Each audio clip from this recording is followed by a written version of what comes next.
Well, happy Monday afternoon. You are watching The Wellness Movement, and I am your host, Julie Brar. Welcome to Spanglish World and Her Network on Zingo TV, channel 250 and 251. Remember to download both the Zingo TV app at your app store.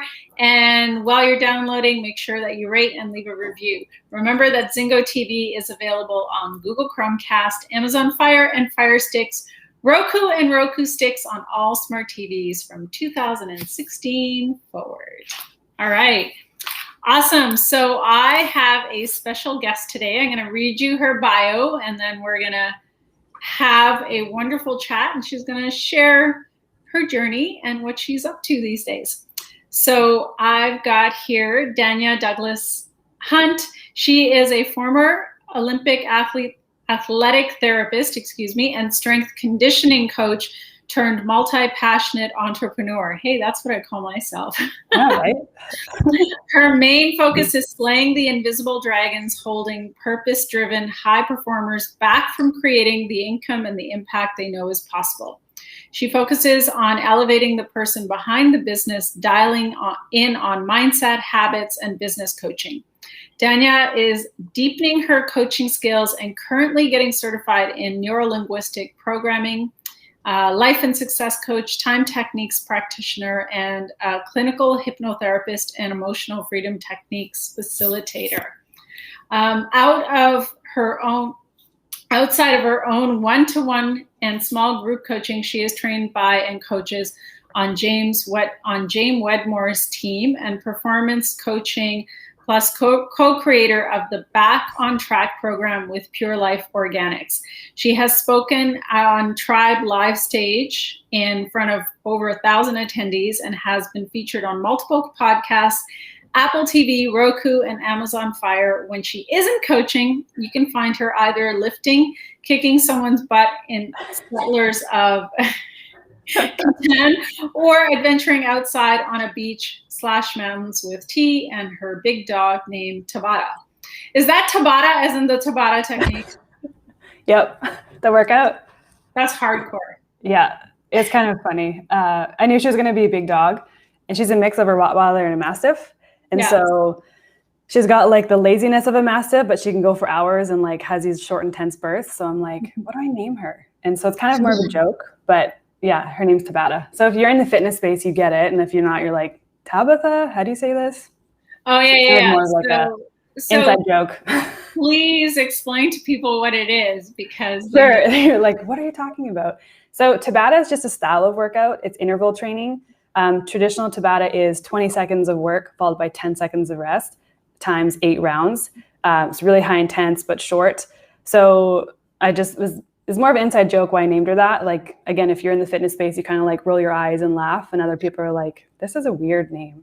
She gets called Tabs for short, but yeah, she's great. Yeah. She's a good little but fun. I mean, there's like some solid research on Tabata too. Like a lot of people really have it in their head that in order to really work out, you got to work out for like 45 minutes or 90 minutes. And basically the research on Tabata kind of puts that thinking on its head. So yeah, there's lots of ways to train. It always will depend on your goal for sure. Like if you're an Olympic athlete and you're an endurance athlete, you have to have a certain stimulus in order to get those peak performance benefits. But for the average person, interval training, weight training, boot camp, like a mixture of it works perfect. It's great. Right.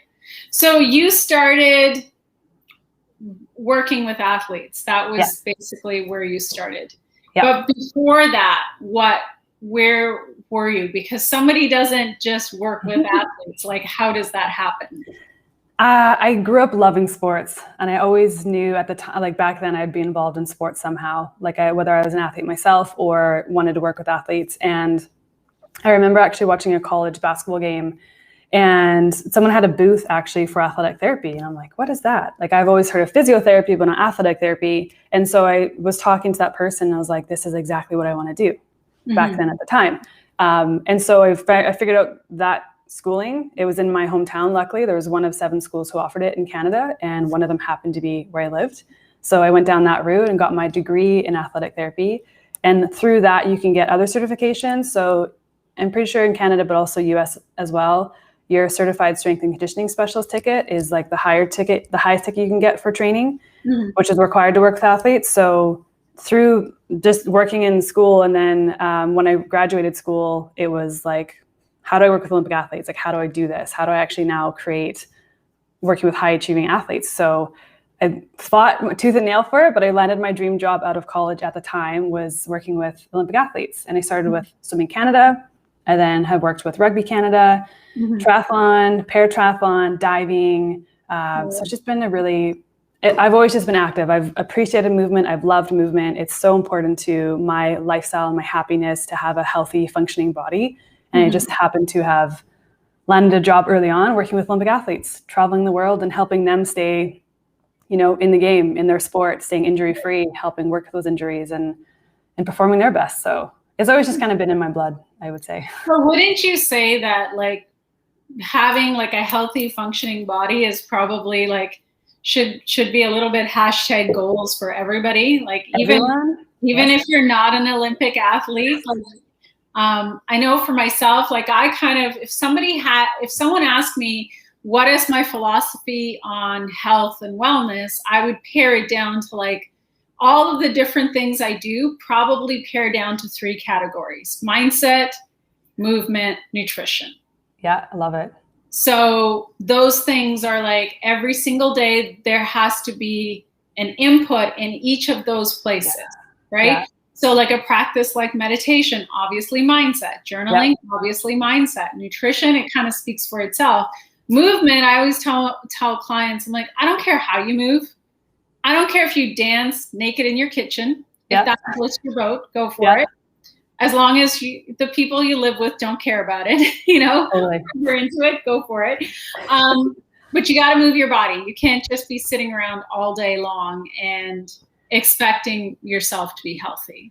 Yeah. Oh, I couldn't agree more. Like, it was my dream to work with Olympic athletes because they're like the best of the best. Like it's pros at every level, but I didn't want to travel and I just saw Olympic athletes. So I wanted to really see, because at that level of sophistication for programming, for periodization, like all the yearly training plans, that's like a next level of like just sophistication and like challenge for myself, but movement for everyone. Like I agree, like you do not have to be an athlete to do things like exercise or mobility or movement. The biggest value for me is having autonomy, and physical autonomy just means that I have the choice and freedom to do what I want to do when I want to do it. So I never want to get to a point where I can't go for a hike because I have pain or injury, holding me back. I don't want to get to a point where I'm older in life and I can't get up and down from the ground.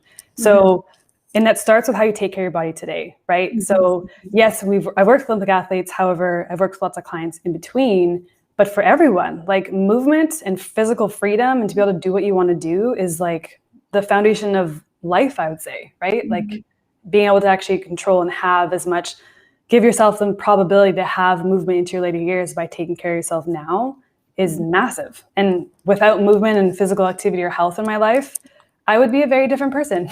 Like I would be angry. And it's like, it does so much more than just movement itself for me. And I'm sure you find that too, Julie. Like it helps me sometimes have mental clarity and like work off energy and frustration. And it can be my therapy sometimes. You're throwing heavy weights around. It can also be something I'm celebrating, enjoying. I'm trying new things. And so for me, it's the crux of everything. And I would argue for every person living, like health is a foundation for wealth, however you define wealth. It's like, that's the main pillar. Well, lately, I mean, it's funny because you're an entrepreneur, I'm an entrepreneur. We're connected in many sort of different entrepreneurial circles. And it always kind of surprises me how many entrepreneurs I see who are like, go, go, go, and they want to achieve, and yet their health is failing them. And I kind of go, wow, like if you just did a minimal investment in your health every day, it would help you achieve so much because you would have the mental clarity, you'd have the physical energy, and all of those things that you want to create in your business would happen that much faster. But because you're not taking care of yourself, you don't have the energy, you don't have the mental bandwidth, you're too stressed out because, again, exercising and feeding your body properly actually help you to Totally. do all of the things that you want to do in your life. Yeah. Right? And even from an injury standpoint too, like exercise is medicine. Like honestly, not even injury, let's say in anything, exercise is like, what I love about health is like everything you need is free. Movement. If you're watching this podcast, I'm assuming you have running water, but like I have access to running water, clean water, nutrition and food. Like I don't have to go harvest a crop. I have the ability to go walk to a store or grow my own food if I wanted to, right? Sweat, movement in the body, all these things that really help our body perform its best, honestly, are free, right? Anyone can access them for the most part. I will put a caveat on that, but yeah, for the most part. I mean, obviously there's like, you can go and have a fancy gym membership. Yeah. But if that's not accessible, you can just as easily put on your running shoes, go for a run or go for a walk. Totally.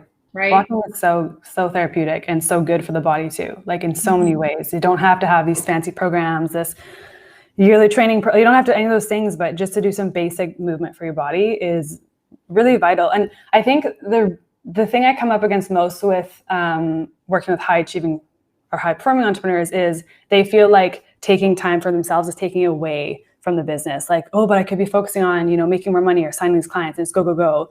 And it's until they reach the point of burnout or sickness that they're like, oh crap. And then even then they'll still push through it, but you're like, hold on a sec. Like if you just did a little bit, I like to use an analogy like a car. Like, how if you drive a car, even if you have a bike, if you didn't put gas in your car, it wouldn't drive. If you didn't rotate the tires and do an oil change every 6 months or whatever, your car eventually would break down. And it's obvious when you think about it from a car, right? Yeah. But the same thing goes with your body. So if you just do some basic maintenance on it daily, it doesn't take a lot of time, your car will run long-term, your body will run long-term, but you have to do that basic maintenance first. And it does help you show up and perform even better with more energy and be more productive. Even though on the surface, it looks like you're taking time away for your business. It's like, no, you're actually amplifying your business if you take care of yourself. Yeah. Yeah. I mean, I do things like personally as an entrepreneur, I get up earlier. So I have that time first thing in the morning. First of all, I like it because it's quiet, right? There's very little expected of me at 6 a.m., right? Yeah. So I don't feel bad taking that time for meditation and movement and all that. And I already know that I'm going to eat healthy throughout the day. Yeah. But then even through my day, I was, have you read or listened to Cal Newport's book, Deep Work? No. Oh, I'm going to add it to my list. I haven't, but I love Please get it on Audible or, if you want to read it, you can read it. It's great because one of the big struggles that all entrepreneurs have and people in general have is because we're so connected, you can have your attention be fractured all the time. Yeah. Right. Yeah. I would say one of the things that I love about this show is for the hour that I'm doing this show, I can't do anything else. Yeah. I have to be focused. Yeah. And so people think they're multitasking by being on social media and checking multiple apps and all of this. And it's actually fracturing their focus to a point where they have an inability to focus. And if you're an entrepreneur or you're wanting to create something and that requires deep thought and deep work. And Cal Newport has several books out. And one of the things that he's famous for is he actually doesn't have any social media. Nice. And for somebody who's writing books, most publishers will tell you, well, you got to be on social media because you got to talk up your book and blah, blah, blah. But he's an MIT professor and he's like, no, I do. He works his Monday to Friday, 9 to 5. He's got a family, a couple kids, and he does all his work in those work hours. He's not checking email after hours. And so in the book, he really talks about how can you create windows of opportunity in your day where you're doing deep focused work. And then you give yourself permission to do the stuff that's distracting, like the social media or whatever. But one of the things that I pack or build into my day are breaks. I will work for a period of time. And then because I have the luxury of working from home, my partner and I, who also works from home, will get the dogs ready and we'll just go for a walk. Yeah, so important. We leave our phones at home. We're not reachable. We just take a half hour, go for a walk, and then come back. And then we work for a little while. And then I might go off and do something else. And I love it in his book. He also talks about like how you structure your day so that you're figuring out like, okay, how much work do I have to get done? What has to get done? What requires the most focus? Yep. And how can I achieve that? Because if you're like, a lot of people have this mindset, oh, every time, like if there's a notification for an email or whatever, I'm going to check that and come right back. It's like, it actually takes your brain 20 minutes to get back online. Totally. To what you're doing. So it's like, you're better off. Like one of my tricks is I put my phone into airplane mode. Yeah.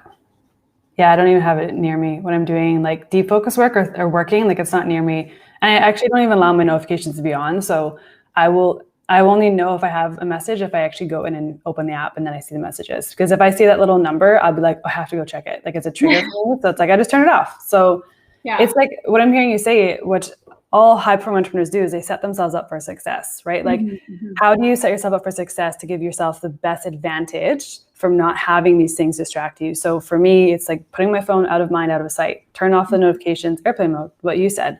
Otherwise, if it's in front of me, I'm going to be like tempted to check it, right? And then the other part of it is also like your best asset is always your health. And so if your health isn't on point, like how do you expect to be a high performer in anything? How do you expect to build a massive business if you're struggling to get your booty out of bed every day? Yeah. And I already know, because I've had this conversation before too, of like, people will be like, what? I see lots of unhealthy people running successful businesses, like, you know, and it's like, yeah, up until a point, but like, you don't know what's going on the inside of their bodies. That's only a matter of time until that manifests or comes on the surface or derails them. And like, we know the body needs basic things in order to perform its best. So if you're not doing those basic things, if you're ignoring them, it's only a matter of time until that sickness, that burnout, that injury will happen. So yes, someone might be super successful, but one, are they happy? And two, are they actually healthy to do what they want to do with that success, right? So you can always find a flip side to everything, but with a human body, it just needs basic things. And if you're not doing those things, it's only a matter of time until those things come up, right? And I don't know about you, Julie, but I want to live like the longest, healthiest, movement-free life I can, not be like the two people that taught me plant-based nutrition, Dr. Campbell, T. Holland Campbell at Cornell, and Dr. Esselstyn. I mean, these guys are in their late 80s. Yeah. And they're still cycling and swimming and doing all of the things. And so that's what I envision myself. Like when I'm in my 80s and my 90s, I still want to be doing yoga and hiking and doing whatever it is, like you, doing whatever it is that makes me happy. I don't want to be in a home. I don't want to be in diapers. You know? I don't want to be unhappy in my body. And so a lot of what I've done personally for myself in the last, like, well, I mean, I was like you, like I ran cross country when I was in school. Nice. And I was never accused of being the fastest runner, but I was consistent. Yeah. And I ran on a team that was consistently winning provincial titles. So that was always good. But I've always been active. Yeah. And so even though I'm more of like an artsy person, I always had like either a yoga membership or a before yoga, I was always like working out at a gym. Yeah. You know, once I got out of school and stuff, and then I found yoga. And so then I kind of did both for a bit. Ironically, it's International Yoga Day today. So, oh, nice. I didn't know that. Yeah. But yeah, like that's always been a big part of my life. And actually the funny thing, well, this is not so funny. I was in a car accident back in 2017. And I actually broke a couple of bones on the opposite side of my body, which was like, it was my left ankle and it was my right wrist. Wow. Super awkward. Yeah. Because I was in a cast. I was in 2 casts for several weeks. Yeah. But it gave me even a better appreciation for movement. Yeah. You know? Yeah. And I was also like, when I got back to, once the cast came off and I had permission to start exercising and doing stuff again, I was like, it was a lot of work to get my fitness back on track and get the mobility and the strength back and all of that. So I remember saying to my partner, I said, you know, I will never stop exercising, like, because having to come back after an injury is so painful. It's challenging. Yeah, it's definitely challenging. And even from like the body, it's way easier to maintain something than it is to rebuild it back up, right? So like, there's so many points you mentioned. I'm like, oh, where do I go with this? The first one was like centurions. Have you heard of those? Like there's certain parts of the world where there's people who live over 100 and you see like their routines and what they're eating and what they're doing. And I'm like, I want to be like that too. Like, how do I become a centurion? Like I want to live to 100, and all of them have nutrition and movement in their body, right? The good food. Then with the injury side of things, I find the hardest part for a lot of athletes with injuries and even non-athletes is the fact of the mental game of like, you were able to do something, now you're not able to do that. And the physical part is you just have to follow a rehab plan. If you have a good therapist, like you just need to show up and follow the plan. But it's harder to manage the mental side of like what you're missing out on, and if I'll get back to make the trials, or if I'm going to be able to do what I used to do again, you know? Yeah. Those are things I don't think people talk about. That's really hard about injuries. And then, it's like the comeback of, because you've had time off, giving yourself grace to actually like, you'll get back there eventually, but just give yourself that grace period to actually get back up there. Yeah. And then once you have that fitness or mobility, it's way easier to maintain it than it is to build anything back up, right? So if someone's starting a new journey right now and they're like, I'm like way overweight than I want to be, and I'm really unhappy and unhealthy, it's a lot more work on the front end, but once you get there to your ideal spot, it's way less work to maintain it. So I just encourage anyone to find what you like to do. Like Julie, you mentioned cross country and then yoga and all those other things. The point is, it's just moving your body in ways that you enjoy, not torturing yourself, but like celebrating your body. I went through a period of time where I was doing Muay Thai. Oh, nice. Which was Muay Thai, like Thai kickboxing. Yeah. That was really interesting because I had done yoga for so many years. And I kind of like lifted weights and did that kind of stuff. So for me to do something where you're like physically punching, that was an interesting, because I'm not like somebody who carries aggression. So I did this thing that was so different, and it was good. It was good to like, I do every once in a while like to mix it up and try something else completely different from what I'm used to doing, because it's just a fun little challenge. But I love what you had to say about the mental game, because I think that is the biggest hurdle.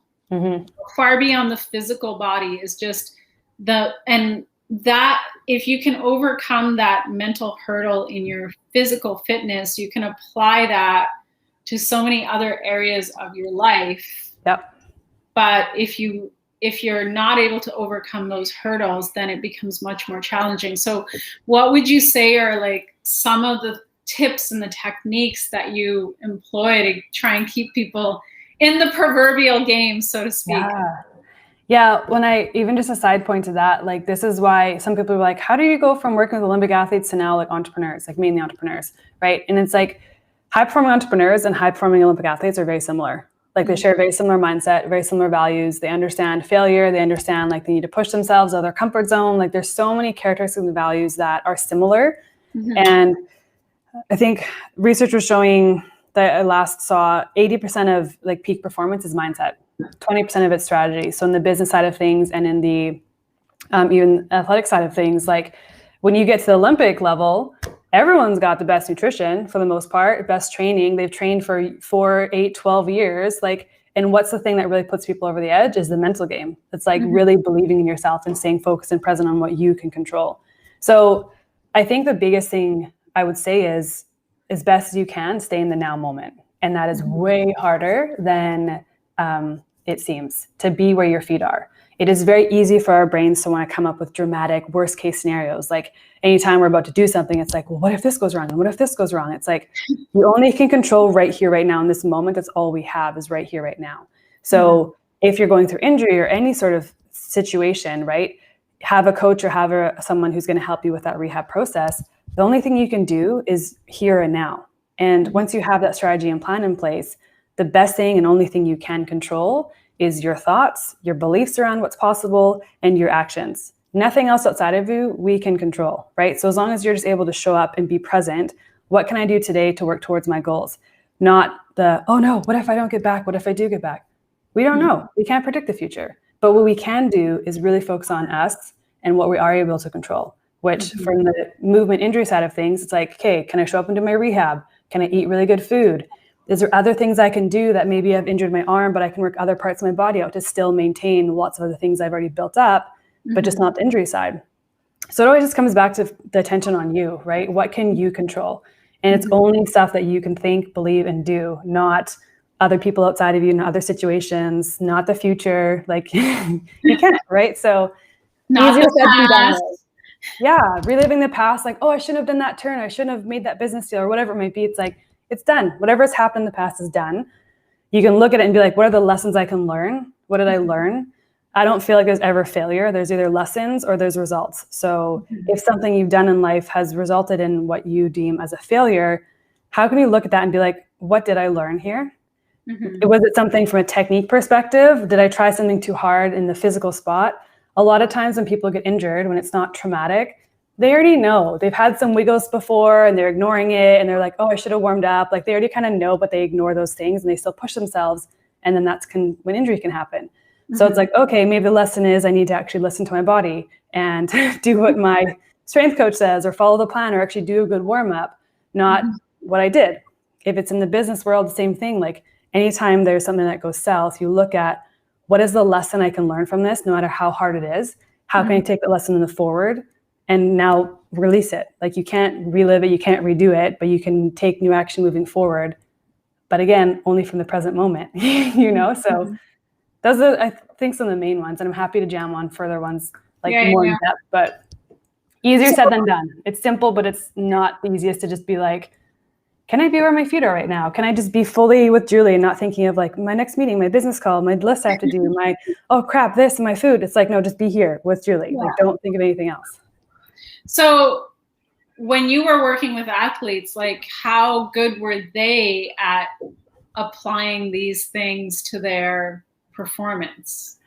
Honestly, at that level, they're good. They're professionals. Like they're like, Kate, I can't do this now. What can I do? And they're always at that level, you almost have to hold them back, which again, it's funny with entrepreneurs, you kind of do the same thing in some way because those athletes are pushing their bodies to the limits. Like they are trying to break records and get medals and they are pushing themselves as hard as they can to the point where you're like, how does the body even physically do what you're doing? Like, I don't understand this. Like you have athletes training so hard that they're puking in the corner, which, you know, gross, but these athletes want to be the best of the best, right? So at that level, they are very professional. And sure, like with anything, any injury, any setback, any failure that you've experienced in business or in health, give yourself some grace to process that. Like, it's not like you can just switch it off and be like, okay, what's next? Like, allow yourself to feel the feels. I always say, feel it to heal it, release it, allow yourself to get angry, pissed off, emotional, whatever, but then release it. And then it's like, okay, now what can I do? And they're very good at that. So there's sometimes you have to remind them, like, don't worry. Like, if we follow this plan, the thing I love about this too, is very similar to business. Like with Olympics, you have a 4-year plan, right? And then you have so there's a quadrennial plan. And then there's a yearly plan for each of those 4 years. And then there's a monthly plan, and then a weekly plan, and a daily plan. And you're always looking at, there's our goal, right? This is what we're doing today. We're going to do stuff, and then we're going to look at the data and tweak it to always work towards our goal. Same thing in business. You have a goal in your business, and then you have to work the plan backwards to this present day and use the data that you're experiencing to actually make the adjustments to stay on track to the plan. So at this level, Olympic athletes like trust their therapists, trust everyone that's working with the team. Everyone understands the goal and where we're working towards. And so all we're doing is we've looked at the plan, we look at today, we're making tweaks and adjustments based on the data, and we're seeing what can we do? If this is off the table, what are the things that are on the table? Right. So they're professional. And if anything, you kind of have to like hold them back a little bit because they're like, they just go. They are so talented in what they do, and they push themselves so hard.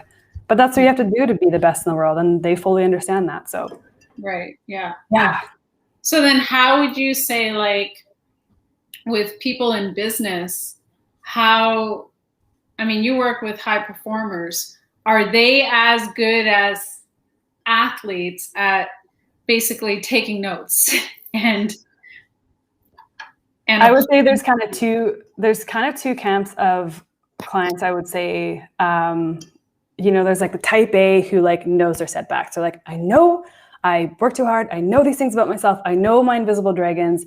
I just can't switch it. Like, I don't know how to like stop feeling this fear or stop doing these things. Like, I can't help but like go 150 miles an hour. So there's kind of that camp of person, or there's a person who isn't getting the results that they want to get. Like, they know that's possible and they don't know what's holding them back. And those are the invisible dragons again, of like fear, imposter, worth, those kind of things that don't present themselves on the surface like, I'm not worthy, or I have fear about money, or like, no one says and walks around like that, but it's based on their behaviors, their actions, or things that they do or don't do that show up as like, oh, okay, this is more rooted in like a money belief or imposter syndrome or something else that we might not recognize on the surface that's the issue, but you need to dig down. It's like, okay, so there's those kind of two camps of people that I typically fall into categories: people who know their blind spots but still can't change them, people who don't but aren't getting the results that they know that's possible, and how do we figure out what those are? So I would say yes and no.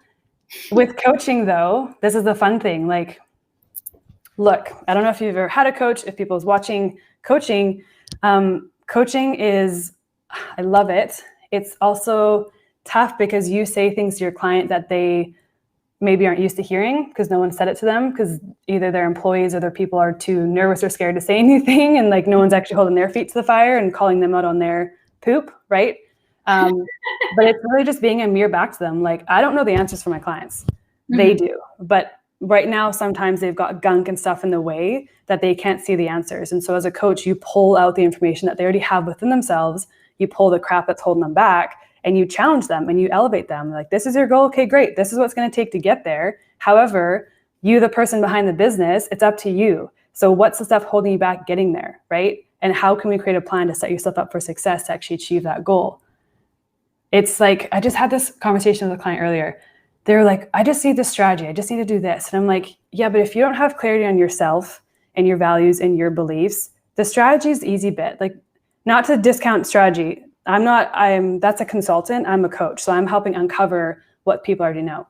But if you don't have clarity of yourself and your beliefs and your values, the strategy is not going to help. It's like throwing a million darts at a dartboard, hoping something sticks, right? If you're not really clear on where you want to go, what strategy is going to help you? Like, you need clarity of self first before you even start those things. And they can work tandem, hand in hand for sure. But it's just really help uncover the high performer that's already within them, So yes and no. I would say yes and no.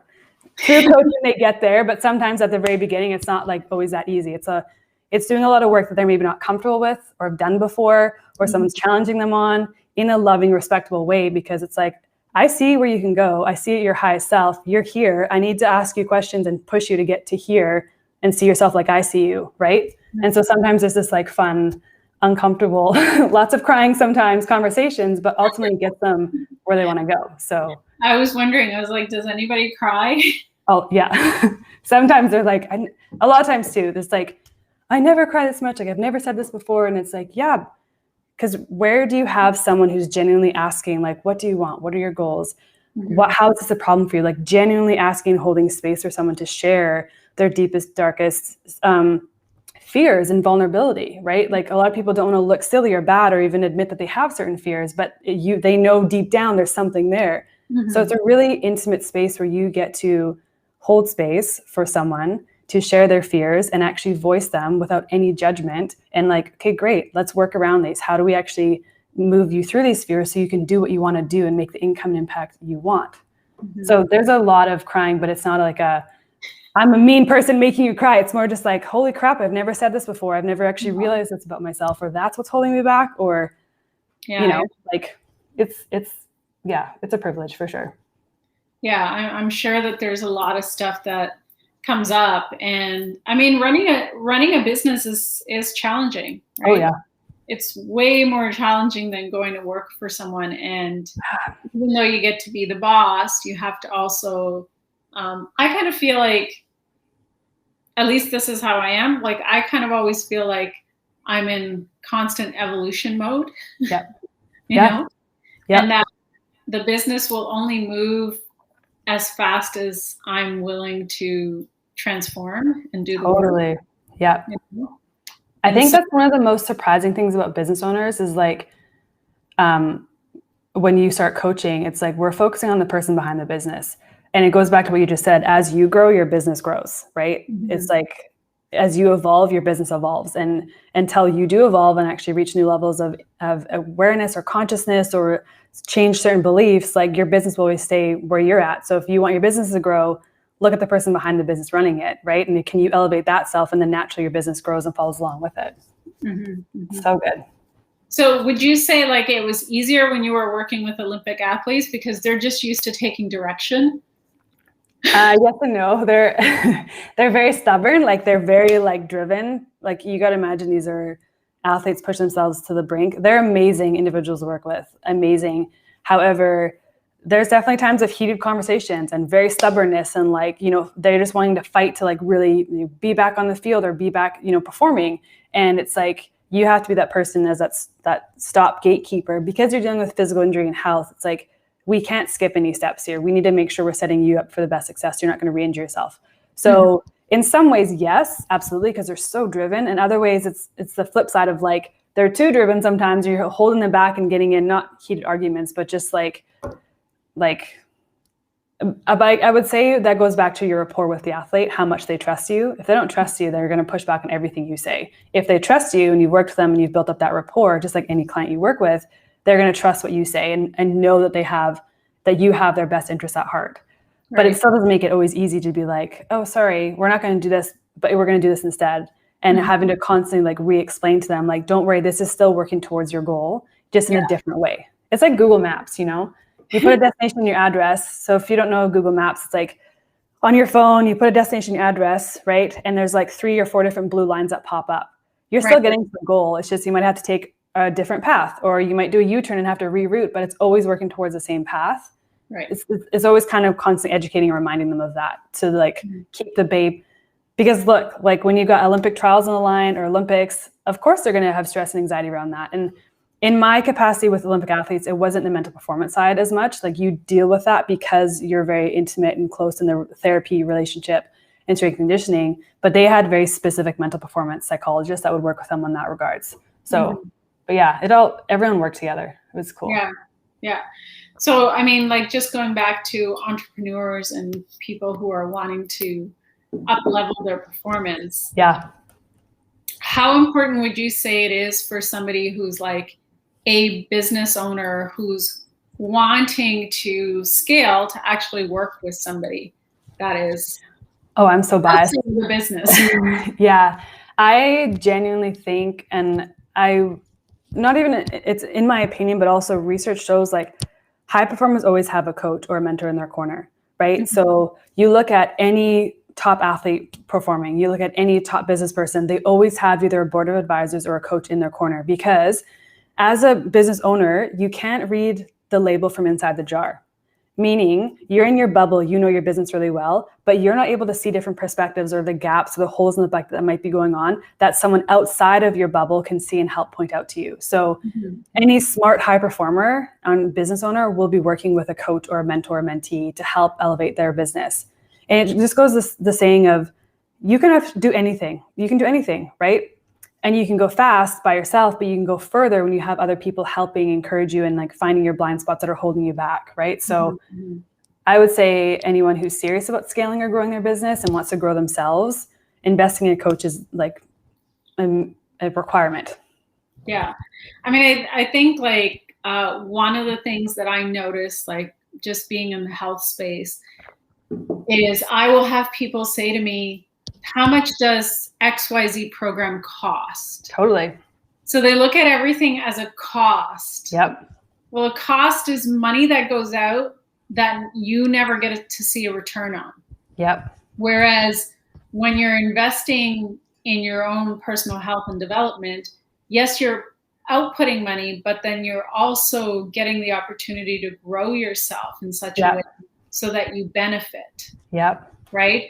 So to me, like I always like to remind people that it's not a cost, it's an investment. 1,000,000%. Yeah. And they have to decide what they want to invest in, how seriously they take the investment. Yep, exactly. It's kind of up to them. But if they just look at it as straight up as, oh, I'm just spending this money, I'm getting nothing back, then you're never going to want to spend the money, because it's going to feel like, you know, it's it's not like, I'm trying to think of like, what can I spend my money on that is a cost, is like a true cost where I don't see any return.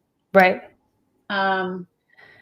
It's hard though, because even that capacity, like even if you were to buy, let's say a purse or some like physical item, like you're still having some benefit by like that purse might bring you joy, or like carry your things. So you're having your stuff organized and, making you feel a certain way. I mean, I was thinking it. I could even go to a hair salon and get my hair done. I guess in one respect, it's a cost, but it isn't really, because I show up on video, I do photo shoots, I do this kind of stuff, and that is related to my business. And so, if my hair was a mess all the time, and I go and I spend $100 at a hair salon and my hair's done all nice, or let's say I do a photo shoot and I get all these beautiful pictures that I get to use for my social media and for my branding and all of that, then yes, on the one hand, I spent the money, but on the other hand, I also received the benefit. Yes. And you can see that benefit. So sometimes like when we're talking to clients and their clients don't see the benefit, you might not have to show them the benefit, like help explain how this might benefit someone, right? So the one thing I like, which I love what you said, is it is an investment. And I'm biased, like the best investment is in yourself, because when you invest in yourself, it impacts everything else. So the ironic thing with business coaching is it's coaching. It's coaching on the person behind the business. It's not like, here's the strategy and the step-by-step play. It's not that. It's like, I'm going to coach the person on the business, because as you evolve, your business is going to evolve, and as your relationships will evolve, like your relationships with your kids and your partners, all this stuff will change because you're evolving and changing yourself. Then I think the other thing you said was that I loved, I wanted to jam on, was, especially in the health space too. Like when we look at immediate, right now, the cost or the benefit right now is like, oh, this might cost like $5,000. Okay, but what's the cost of not doing it? Right? Like what's the consequence of you not investing in yourself? So in health, it's like, do you have diabetes? Are you super overweight? Are you unhappy? Well, let's cast that over 5 or 10 years. That's just going to get worse. You're going to get more unhealthy, more stiff, more rigid. What's the cost of having that kind of freedom and health to you? Everyone always looks at how much we're investing, but like, look at the consequence of you not doing it. So in your business, it's like, when you don't have the coaching, how much further along could your business be if you invested in a coach, right? How much more could you scale, blah, blah, blah.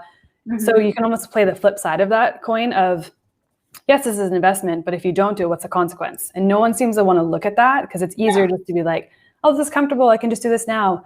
Yeah, but in 5 or 10 years time, if you keep up the exact same habits, a lot of times, especially with health, you're going to be way unhealthier. Exactly. In business, you're going to be at the same level or barely growing, when in fact, if you invested in yourself, knowing that this is a thing too, people are so nervous, and I get it. I've done it too, and it's scary, and you should be nervous, because it's going to challenge you to up level yourself to be a better version of yourself. If you don't invest, like how many times have you had things in your Amazon cart or whatever you shop, and $100 here, $100 there, and you don't really take care of it? But when you invest in something that's going to push you out of your comfort zone, how committed are you? How well do you take care of that car or the item you just purchased? Or like, how much more attention do you pay when you actually pay and invest in something that's going to stretch you and get you out of your comfort zone? So there's this level of commitment involved as well, of working with a coach that it should challenge you, and it should kind of make you nervous to invest. And the only way that you would, quote unquote, fail is if you don't commit and you don't show up. That's the only way, right? If you trust yourself and you're committed and you show up and do the work, you will have success. You will learn, you will grow in anything. So I like to look at the flip side too, when people are like, oh, it's so expensive. Yeah, but what's the consequence of you not doing it? And if you really only pay this much money, are you really going to show up for it and commit to it and actually get out of your comfort zone and challenge yourself when you don't want to? Because a lot of times the meetings you have aren't always enjoyable. Like it's uncomfortable, you're going to cry. So if you invest just a little amount, are you really going to show up to that next meeting? But when there's more on the line, you show up more, you invest more, you pay more attention. So I just want to echo, like, look, I've invested in myself too, and it should make you a little nervous, because like, yes, it's money. You always can get the money back. However, it's going to challenge and force you to level up and be extra committed and pay more attention. Well, I mean, I would also say, like, just to kind of piggyback on that a little bit, is that along with the what is it going to cost in the long run, I think it's really, really easy for people to ignore that part of it, and to such a degree that they live in a denial. My thing I always say to people is, if you were capable of doing it on your own, you'd already have done it. Yep, 100%. You are capable of changing your daily habits and eating better and exercising and doing all of those things. You would already do it. Yep. Right. Well, and Julie, how much free information is out there? So people who are like, well, but this should just be free. Guys, it's out there. Go Google. Like, you don't, it's not the information you need. It's the coaching. It's the structure. It's someone's going to hold you accountable. All these other things. It's the support and the accountability. And even for myself, like, we have a home gym. I could work out at home by myself. I still have a coach that I work with. I have different coaches that I use for different things. Like, I have business coaches, and then I have like people that I use for marketing, and then I have my own like sort of fitness coach. And I mean, I know I've worked out my entire life. Like, I'm capable of dreaming up some program for myself and doing it. But I just like having that accountability piece. And here's the thing, human beings, we suck at accountability. Oh, yeah. The sooner we accept that we suck at accountability, the easier it is to go, okay, I'm going to invest in myself. I'm going to bring somebody in who's going to hold me accountable to these goals so that I can actually be where I want to be. Instead of just dreaming about it, imagining it. And then also, because the other thing also is that sometimes when this used to be me, so this is a full confession on my part, but back in the day, before I started on this trajectory and this kind of work, I would see somebody doing something that I wanted, and I would be jealous. Oh yeah. But confession, I hadn't done the work or put into time or made the commitment. And so I had no business being jealous. And one of the things I realized was, if I wanted those things, those people that I'm envying, they're actually holding up the light to me and going, okay, this is something that I want.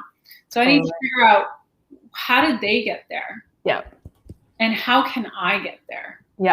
Not like 1,000,000% being annoyed with them or jealous of what they have, but actually really going, okay, all right, well, that's something that I want. How do I want to get, like, who can I work with?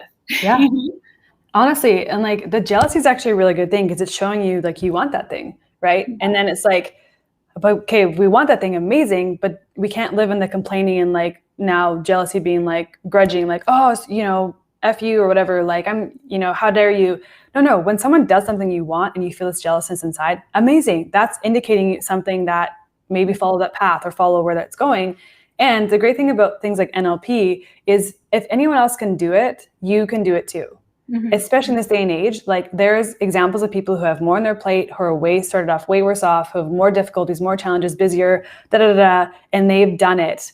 And you can do it too. Like, you just need to model success. Success is just like, it's not, oh my gosh, random person or only certain people can do it. No. Success leaves clues, and success is a system. So if you see someone that you want, follow the system that they followed, or make it work for yourself. Like, you can do anything you want in this life, but you got to do stuff different than what you're doing currently now. That's the big thing. Well, what is it? The definition of insanity is doing something and expecting different results. Was that Einstein? Yeah. And so it's like, so many people are in that mode of where they want more, but they keep doing the same thing, thinking that somehow, well, if the same thing was going to get you there, you'd already be there. 1,000,000%. So in that space, ask yourself, okay, what do I want? And who has already done it that has examples, or how can I support myself in this endeavor? And we're smart, and we also lie to ourselves, and we can reason and logic ourselves out of anything, you know, like anything, buying something, not buying something, we can logic everything. But ask yourself, how long have you been wanting this thing in this business, this health, whatever it might be? And do I have the structure and support I need in place in order to achieve that? And if you don't have it currently, you know, in order to do or achieve different things, you need to have something different in your life. So whether it's a coach or signing up for a program, or something has to be done differently than what you're currently doing if you want those results. But those results are possible for anyone. You just, you got to go after it. Well, I mean, it's also like pretty magical times, because even if somebody doesn't have the budget to work one-on-one with a coach, there's like all kinds of different masterminds that are out there that are way more reasonably priced. And so you can always tap into a mastermind if that's something that you're into. There's all kinds of digital programs. I know for myself, I have 2 digital programs that I offer in my business, and that's on purpose, because both my digital programs are actually cheaper than working with me one-on-one, right? Totally. Yeah. And I created those programs for that exact reason, because I want to make it as accessible as possible for people. Yeah. Totally. And you can find like an accountability buddy. So like, let's say, Julie, we're like, hey, I want to go for a run 3 times a week. You partner up with someone who also wants to do that. And every morning you show up and go for that walk run every morning. Like whatever you do, whether it's a coach or a program, which I love what you said, like creating accessibility for everyone. Yeah. Don't lie to yourself and be like, oh, just get the free stuff. There's lots of information out there, but you need to have some sort of accountability or coach in place, whether it's just a friend or a program or something to support yourself in that journey. Doing it by yourself probably hasn't been working. Let's be real. You don't need more information. You just need to follow a plan and get some coaching or accountability in that plan and go from there. Yeah. And then also evaluate the plan, because it could also be the wrong plan, because sometimes I'll have people message me and go, oh, I was doing this and this eating plan for the last 6 months. And I'm like, yeah, that's not a great eating plan. Totally. Right? Yeah. And so it's also important to evaluate and go, okay, is this getting me to where I want? And sometimes I've done this in the past where I don't really want to be working with somebody one-on-one week after week for myself. And I have certain coaches that I reach out to and go, hey, like, can we do a 90-minute session? Yeah. And I don't mind paying the fee or whatever. And we just do a real deep dive into what's been going on in my business and where I'm at and where I could be, where I could improve and all of that. And so it doesn't mean that you're necessarily working with somebody continuously. So sometimes it's also good to just get somebody in and go, okay, this is where I'm at. This is what's going on for me, and see if you can figure out a strategy. And then maybe once you have that strategy, you can figure out, okay, can I have a friend be an accountability buddy, or can I find like a reasonably priced mastermind? Like there's masterminds for everything. There's business masterminds, there's fitness masterminds, there's nutrition masterminds, so many different things out there, spiritual masterminds. Yeah. You got to figure out where you're at and what you want to be working on, instead of complaining about the state of life. Yeah. And like, honestly, that's a huge part, is like, it's awareness of self, right? Any plan can work, but it's like, again, having awareness of yourself. So, and then being that scientist of like, is this plan working for me or not? Like, this is why I'm not really a fan of big cookie cutter plans, but they work for some people in general. But if you're doing a plan that's not working for you, it's most likely maybe cookie cutter if it's just an off the shelf program you're buying. So how do you find it now to work specifically for you? It's like trying to have someone, here's this weightlifting program, but maybe you hate weightlifting. Well, the chances of you sticking to that program are probably low. Even though you know it gets these amazing results, there's other ways to achieve those goals. So first, start with awareness of yourself. Like, what do you like? What do you want? Where do you want to be? And second, then find a plan and have it fit to your needs, with the coaching accountability in place if you want, whether it's a friend or a mastermind or a program. But it always comes back down to you. Like, oh my gosh, what is that? I want to see the dog. Oh, so cute. It's like a little teddy bear. Yeah, come here. Oh my gosh. Is there 2 of them? I have total 3. This is Coco. My goodness. This is Coco. And this is your sister. So Harley, nobody wants to see your bum. They want so cute. I wish I could do that with my dog. I can't pick her up like that. She's the size of a person. Yeah.